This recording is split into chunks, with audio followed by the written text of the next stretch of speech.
Que el Señor les acompañe. Estoy dando resolución a una pregunta que me hicieron desde México. ¿Por qué la gente no quiere creer en Jesús para salvarse? Esa es la parte número 2. No se pierda este programa. Compártalo con sus familiares, amigos en la fe. ¿Por qué el mundo no acepta a Cristo?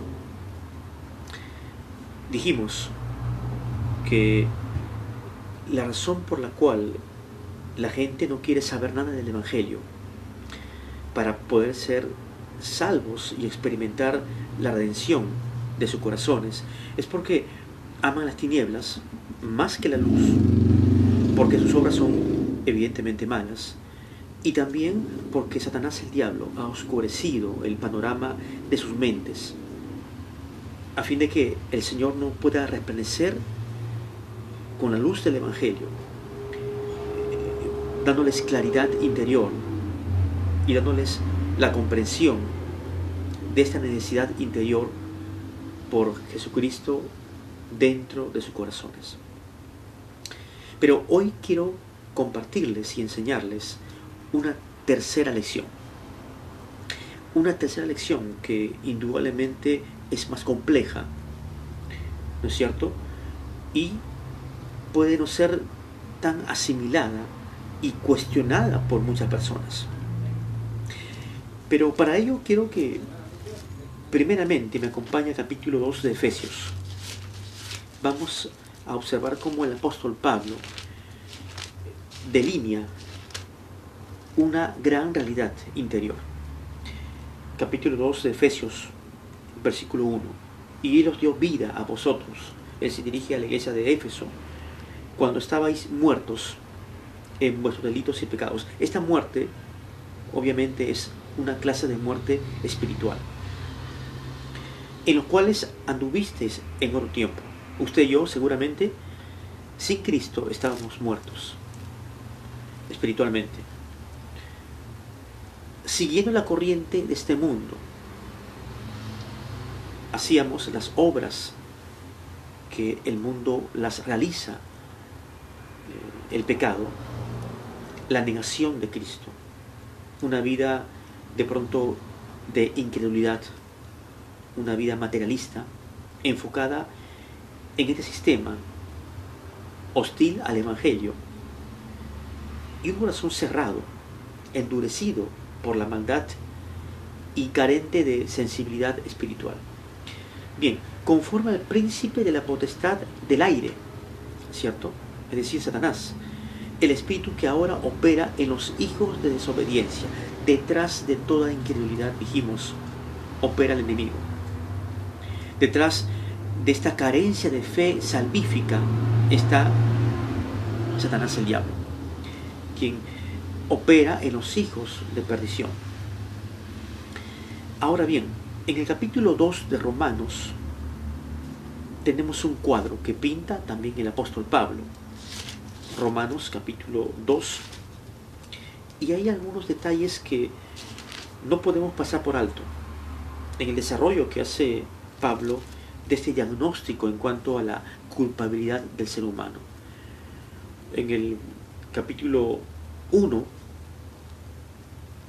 de Romanos, más precisamente, leemos por ejemplo en el versículo 21, pues habiendo conocido a Dios, no le glorificaron como a Dios, ni le dieron gracias, sino que se envanecieron en sus razonamientos, y su necio corazón fue entenebrecido. Profesando ser sabios, se hicieron necios. Ahora, en el versículo 25 leemos, ya que cambiaron la verdad de Dios por la mentira, honrando y dando culto a las criaturas antes que al Creador, el cual es bendito por los siglos de los siglos. El mundo adora ídolos, dioses falsos, en vez de acercarse al Dios supremo, verdadero y genuino. Versículo 26, este detalle importante. Por eso Dios los entregó a pasiones vergonzosas. Los entregó. Y la misma expresión aparece en el versículo 28.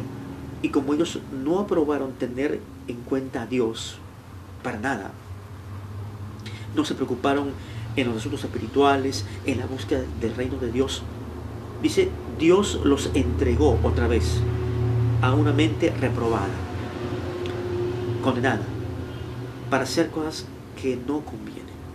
Dios los entregó, ¿verdad?